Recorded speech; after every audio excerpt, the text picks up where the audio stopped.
بسم اللہ الرحمن الرحیم الحمد للہ رب العالمین والصلاة والسلام علی سید الانبیاء والمرسلین۔ آج کا ہمارا سنڈے کمنٹس کا 32واں ایپیسوڈ حاضر خدمت ہے۔ جیسا کہ آپ کو معلوم ہی ہے، سنڈے کمنٹس میں ہم لوگوں کے سوالات کی شکل میں کچھ علم کی باتیں بتاتے ہیں اور اس میں کام کے سوالات لیے جاتے ہیں، حالانکہ مختصر کے لیے بھی ہوتی ہے، زیادہ لمبی تو نہیں لی جاتی۔ تو اس سے بہت سارا ایسا علم مل جاتا ہے جو روزمرہ استعمال ہونے والی چیزوں پر مشتمل ہوتا ہے، اور ایسی باتیں مل جاتی ہیں جو روزمرہ لوگوں کے کام آنے والی ہوتی ہیں۔ تو اگر اس کو مستقل سنا جائے تو انشاءاللہ بہت ساری باتوں کے ذریعے سے آپ کو بہت سارا علم حاصل ہو، بہت سارا نفع حاصل ہو، اس لیے اس کو سنا بھی کریں اور دوسروں تک پہنچایا بھی کریں۔ جزاکم اللہ۔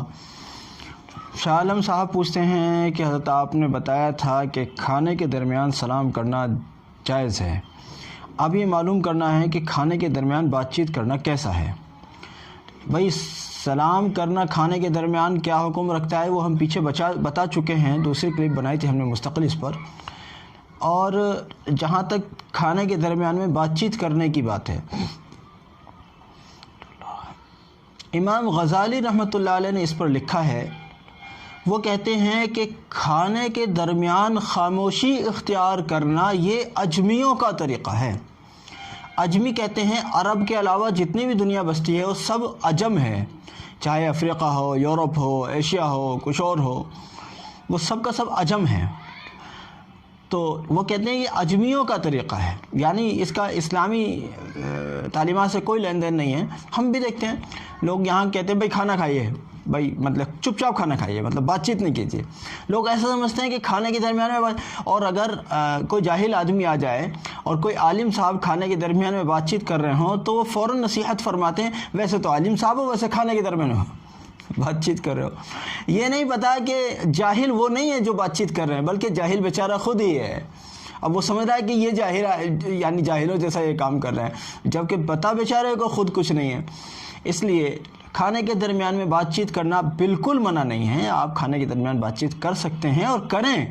کوئی دقت نہیں ہے، بلکہ اللہ کا ذکر کرتے ہوئے کھائیں، یہ سب سے بہتر بات یہ ہے۔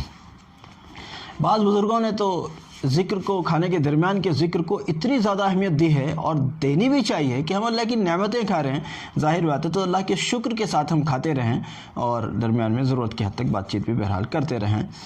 اور اگلا سوال ہے، کہتے ہیں کہ اگر مغرب کے بعد حیض یا نفاس بند ہو تو نماز عشاء سے پہلے ہی نہا کر نماز عشاء پڑھنا ضروری ہے یا کل دن میں غسل کر کے نمازیں شروع کریں؟ بھائی اگر آپ آج فارغ ہو گئی ہیں، مغرب سے پہلے فارغ ہو گئی ہیں یا مغرب کے بعد فارغ ہو گئی ہیں، تو جیسے آپ فارغ ہو گئی ہیں اور آپ کو معلوم ہو گیا کہ ہم فارغ ہیں، تو آپ کو غسل بھی کرنا ہے فوراً ہی، اور نماز بھی پڑھنی ہے۔ اگر وہ نماز آپ نے غسل کرنے کی وجہ سے چھوڑ دی تو اس صورت میں اس کے قضا کرنے کا آپ کے ذمہ ہوگا، اس کی قضا بھی کرنی ہوگی، اور قضا کیوں کی بے وجہ آپ نے چھوڑی اس کا گناہ بھی ہوگا۔ البتہ یہ الگ بات ہے کہ اب موسم دھیرے دھیرے تھوڑا خنک ہو چلا ہے، مطلب صبح شام میں، رات میں تھوڑی بہت سردی کا احساس ہونے لگا ہے، یا آگے اور تیز سردی آ رہی ہے، یا کسی کی طبیعت خراب ہے اور وہ فوری طور پر غسل نہیں کر سکتے اپنی علت کی وجہ سے، بیماری کی وجہ سے، یا بیماری پیدا ہو جانے کے خوف کی وجہ سے، تو ان کو تیمم کر کے نماز پڑھنی چاہیے۔ غسل کے لیے بھی تیمم کیا جاتا ہے، یاد رکھیے، غسل کے لیے بھی ضرورت کی صورت میں تیمم کیا جاتا ہے۔ اور ضرورت کیا ہے؟ دو تین قسم کی ضرورتیں ہیں، یا تو 1 میل شرعی تک، یعنی 1 میل تک پانی کا ملنے کا چانس نہ ہو، جیسا کہ سوکھے علاقوں میں ایسا ہوتا ہے کبھی کہ وہاں پانی ملنے کا امکان ہی نہیں ہوتا، تو وہاں آپ غسل کے لیے بھی تیمم کر سکتے ہیں اور وضو کے لیے بھی تیمم کر سکتے ہیں۔ اگر جسم پر کہیں گندگی لگی ہے تو مٹی یا ریت یا ٹیسو یا کسی اور چیز کے ذریعے سے اس گندگی کو صاف کر لیں اور غسل کے لیے تیمم کر لیں، یا وضو کا مسئلہ ہے تو وضو کے لیے تیمم کر لیں۔ اچھا، دوسری بات یہ ہے کہ آپ کوئی ایسا مرض لاحق ہے کہ آپ کو، اگر مان لیجئے اس وقت میں اس مرض کے چلتے آپ وضو نہیں کر سکتے ہیں یا آپ غسل نہیں کر سکتے ہیں، یا پھر یہ صورت ہے کہ مرض تو لاحق نہیں ہے لیکن آپ کے جسم کی کنڈیشن ایسی ہے کہ اگر آپ نے یہاں ٹھنڈے پانی سے اگر وضو کر لیا یا غسل کر لیا یا اس وقت رات کے وقت میں آپ نے غسل کر لیا تو آپ بیمار ہو سکتے، تو اس صورت میں بھی آپ کو تیمم یا غسل کے لیے یا وضو کے لیے کر لینا چاہیے، لیکن نماز نہ چھوٹے، نماز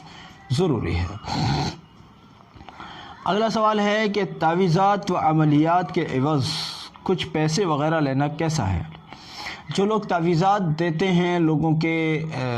بھلے کے لیے، لوگوں کا علاج کرنے کے طور پر، ان کی کچھ ایسی حاجات کے لیے، یعنی شرعی حدود میں رہ کر وہ تعویذ دیتے ہیں، کسی کا نقصان کرنا ان کا مقصد نہیں ہوتا،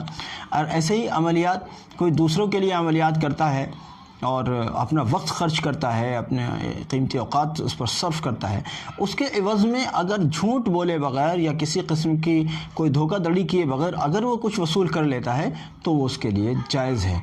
ہاں البتہ اگر اس نے غیر شرعی عمل کیا یا غیر شرعی تعویذ اختیار کیا یا پھر غیر شرعی طریقے پر غیر شرعی کام کے لیے کیا اور یا پھر کسی قسم کے جھوٹ کا سہارا لیا تو اس کے لیے وہ پیسے لینا دینا جائز نہیں ہوگا۔ اگر اس نے وہ پیسے لیے تو اس کے لیے وہ پیسے اس لیے جائز نہیں ہوں گے کہ اس نے جھوٹ کا بھی شامل کیا ہے، جھوٹ کو بھی شامل کیا ہے اور دوسرے غیر شرعی عمل کا استعمال کیا ہے، چاہے تعویذ کی شکل میں یا چلے وظیفے کی شکل میں، اور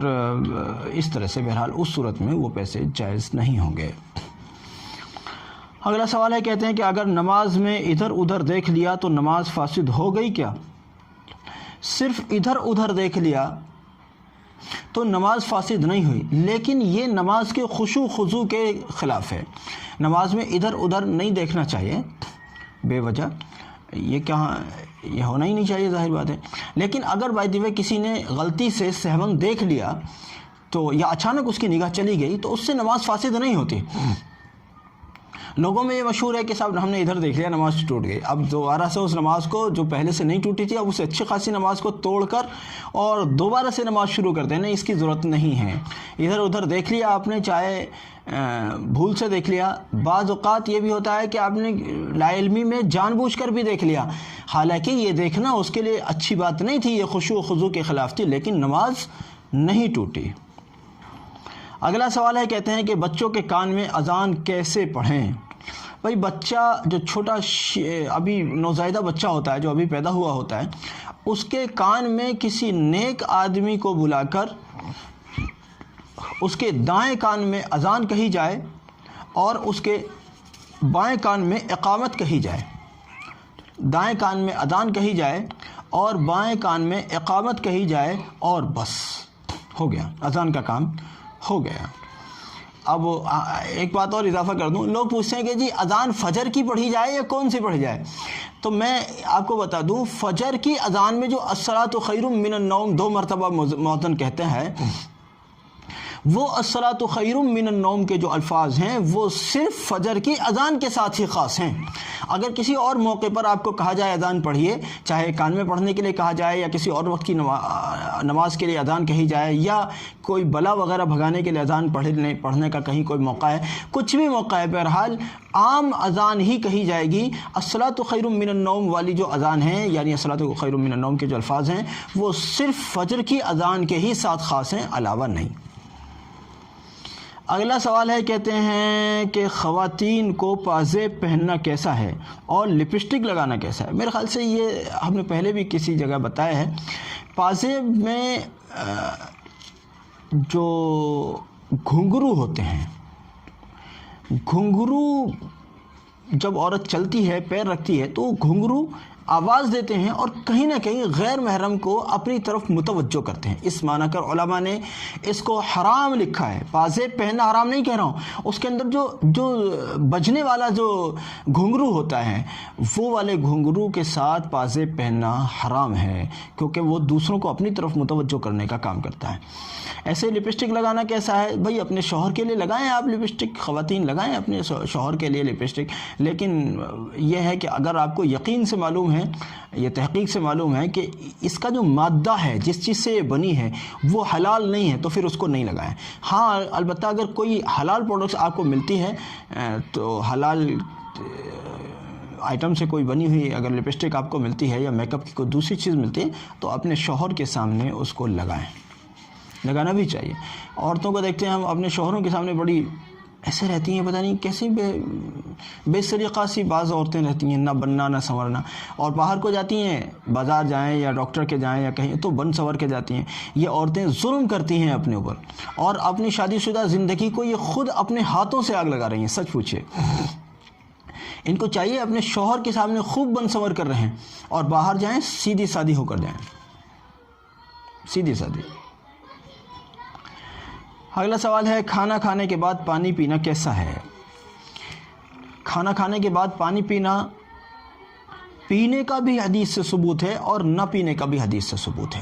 لہذا اگر آپ پیتے ہیں تو سنت سمجھ کر پیجئے، اور نہیں پیتے ہیں تو بھی یہ سمجھ کر پیجئے کہ جن موقعوں پر نبی صلی اللہ علیہ وسلم نے پیا نہیں ہے ان موقعوں کے پر عمل کرنے کے لیے، ان کا ثواب حاصل کرنے کے لیے میں نہیں پی رہا ہوں۔ بہرحال اگر پیتے ہیں تو بھی سنت کے لیے پئیں اور نہیں پیتے ہیں تو بھی سنت کے لیے، دونوں طریقے نبی صلی اللہ علیہ وسلم سے منقول ہیں، نبی صلی اللہ علیہ وسلم سے ثابت ہیں۔ اس کو دیکھنے کے لیے پیچھے ہماری چینل پر اسی عنوان پر ایک ویڈیو پڑی ہوئی ہے، اس کو دیکھ لیں، وہاں بہت تفصیل سے ہم نے بتایا ہے۔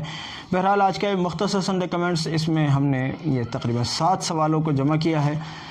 درخواست ہے کہ سب لوگوں تک پہنچائیں تاکہ صدقہ جاریہ ہو، آپ کے لیے بھی نفع کا باعث ہو، ہمارے لیے بھی۔ جزاکم اللہ، السلام علیکم ورحمۃ اللہ۔